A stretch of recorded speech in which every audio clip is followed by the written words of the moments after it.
Hi guys, welcome back to Bare Conversations, a vulnerable space for real people and their real faith. My name is Daniela and I'm your host. I feel really excited, I feel like I'm finally getting more comfortable with weekly recordings as well as talking in front of a camera. I don't know, hopefully you guys can feel or at least hear my comforts. Oh yeah, that's like I've gotten better or I've eased into this a bit more. So as you would have seen already, this episode is called Liking Yourself is Important / Learning to Like Yourself. And I've specifically chosen the words liking yourself rather than loving yourself because I think for the most part, loving yourself is very intrinsic. We do it instinctively and without really thinking, but sometimes we don't realize how much we do love ourselves even though we have low self-esteem. I think liking ourselves tends to be the problem. At least that has been my experience. So we're going to open up this episode to kind of acknowledge how uncomfortable liking yourself can really be, and acknowledging the feelings that we do have towards ourselves. Taking the time to sit down and look at yourself is very uncomfortable. It makes you feel strange, it makes you feel weird, and for some of us it might bring up some guilt on basically taking time really talk about ourselves. Like a lot of us, let me say me, I tend to have this guilt when I prioritize myself, and taking the time to also think about how I feel about myself sometimes comes with that guilt of feeling like, why am I spending time on me? And yeah.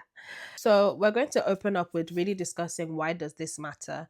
Why does liking yourself actually matter? And why do we need to take the time to acknowledge how we feel about ourselves? Well, for me, first of all, I think it's because it really does fuel the cycles that we experience in our lives, whether they're negative or positive. How you feel about yourself tends to be how you treat yourself, and the time you take to either take care of yourself or let yourself go. So, for example, if you don't like your body, you will not tend to dress it well. If you don't like how you speak, you tend to avoid situations where you can speak and become, and even if you have something to say, you might avoid those experiences. If you don't know how you look, you probably will not invest in, or you might over invest in correcting what you think is wrong with you. A lot of us are actually really good at masking how we feel about ourselves. It is very, very important to take the time to know that, how do I genuinely feel? Do I like myself? Do I like being me? Or would I swap being myself with someone in an instance? And if the answer is instinctively yes, like as I said, that what came to your mind was yes, let's think about, why is that? What about that person would make me want to swap with them? And I'm not speaking about what they have, it's about who they are intrinsically. Who are they? What is their essence that makes you that you really desire, and that makes you wish you could swap places with them? There was a point in my life where I would have wanted to be someone more confident, someone more outspoken, someone more articulate, someone more um, intelligent, bold, kind, patient. Instead of beating myself up because I was not that person, I actually chose to become the person that I wanted to be. So whatever about myself that I did not love or I did not like, I tried my best, and I am continuously trying to become exactly that girl. I want to be the person that 6-year-old version of me will look up and say, I really like who she is. But it's a common theme that when someone wants to keep you stuck, or if they want to mold you and make you easily vulnerable as well as easily manipulated, they will come for who you are and your thoughts of yourself. And sometimes we might be our own biggest enemy. Because we don't have positive feelings for ourselves, we will continuously allow ourselves to have patterns that harm us consistently, that keep us in places that do not favor us, that keeps us in places that consistently damages our mental health, our physical health, and our spiritual health. So it really, really, really is important how you feel about yourself, because that will also determine the places you choose to stay in. So I will kind of share some personal stories about how I've dealt with not liking myself, or acknowledging moments where I've not liked myself or an aspect of myself. I remember when I was about, I would say, 13 going on 14, and puberty was not very kind. Like looking back, I look at photos of myself and I was like, I was really cute. But at the time, I did not feel cute. And I think a lot of people also did not consider me cute. And a lot of people were very, they were very keen to let me know. I don't know why, but it's fine. Some of it was probably inflated in my mind at the time, but I had this perception that I did not look great. And a lot of people felt this way, and a lot of people knew this. And possibly a lot of people were talking about this. I don't really think that was necessarily true. I think in my 13-year-old mind, it was definitely inflated to a certain degree, but then it didn't come from nowhere. There was one or two things that I remember. And I remember sitting with myself in class one day, at so random, and just thinking about an interaction where I had like masked my lack of self confidence and my insecurity by saying that, oh, I'm so beautiful, I'm so great. And I was playing with my friend, and I remember there was this other student, I think probably she was older than me, who kind of made a face and like side eyed me with her own friend. And I noticed, but then they didn't say anything directly, but I knew that they were reacting to me basically playfully talking about how great I personally believed I looked.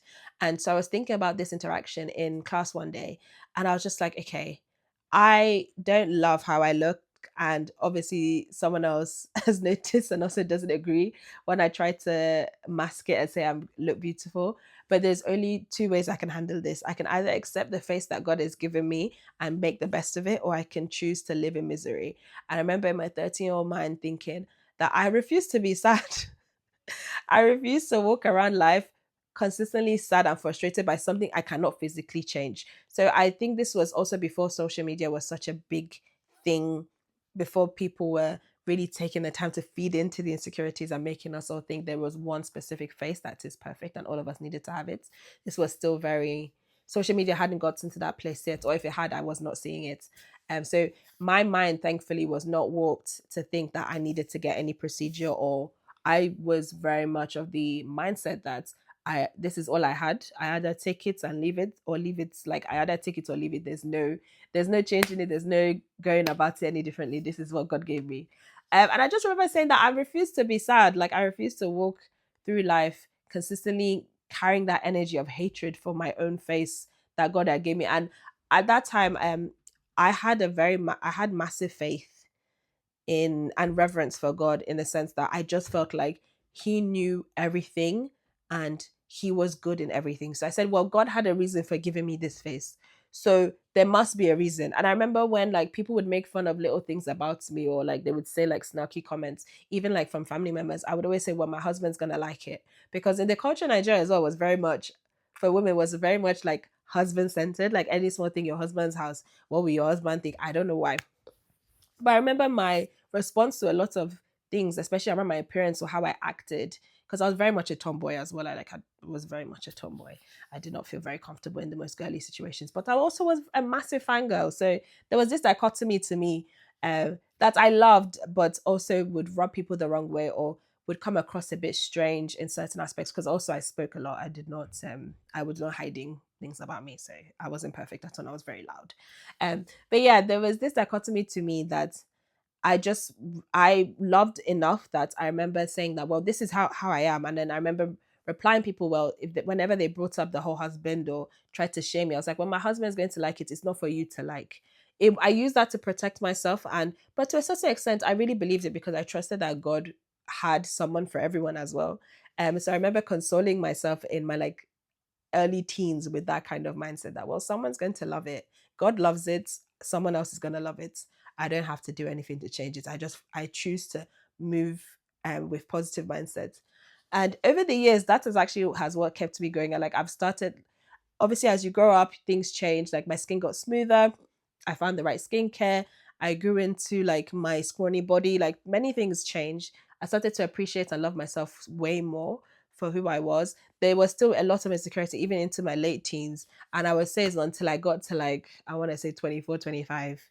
And even then, I wouldn't say I'm fully done with like insecurities, especially when it comes to how I look at my body. But I do know that I like myself. And in every form that I show up, I will like her. Because if I don't like her, who is going to? So I've graduated from saying my husband is going to that I have to. Because I know God does, but I also have to, because I have been given myself. I've been given me to take care of. I've been given me to steward. And if I don't treat me with respect, who is going to do that? So that's kind of like a personal story of how I've come to this place of also realizing that the importance of liking myself. And I really want to like pose that to you as well. Like it's not really a moral issue. It's just about like the importance of self companionship. You are with you for all aspects of this journey of life. Life is going to throw so much at you. You're going to meet a lot of people. You're going to lose a lot of people. And a lot of people are going to hurt you. But you are all you have. You are the regulator of your emotions. You are the mostly the controller of your own fate, your own career, your own direction, your own destiny. You should be your own biggest fan. You are your first responder. You are your first listener. You are the first person that you see and meet and engage with every day. So the relationship that you have with yourself, it needs effort and it needs time and it needs proper investment because you're not going anywhere. You cannot run from yourself, and all attempts to run from yourself really do fall short because it leaves you emptier than when you started. And I'm speaking that from experience. Every attempt I tried to run away from myself or mask or distract myself from the aspects of myself that I didn't like rather than working on them, it just left me more empty and it depleted my mental health and it just frustrated me more than anything. And until I took the time to say the relationship between me and me needs to be like this, I need to advocate for myself and also reminding myself that no one is really going to save me. Yes, there'll be great people in my life that will advocate for me, that will love me, that will affirm me, and that will praise me. But then I had to be that first person because if all those people go, who do I have left? That isn't God, and it was me. That's what I really wanted to share. I shared that story really to remind us that no one is perfect and no one is not feeling these to a certain extent, but it is really important that you address whatever it is so that your relationship with yourself can help you consistently choose whatever will make your life better. And it will look very different in every season, and your capacity to choose will look very different every season. And what you require from yourself and what you require for your well being will look very different every season. I'm not asking you to positive talk yourself into being like the best version of yourself overnight, no, but also give yourself grace to make that change, and whatever you believe will make you believe who you deserve to be and who you deserve to experience. That is what I'm advocating for, not striving for striving for a version of yourself that is way beyond what is necessary. And this kind of brings me to the last part of this, is where I just want to bring some awareness to how I see us as people. I believe we are divided into body, soul, and spirit.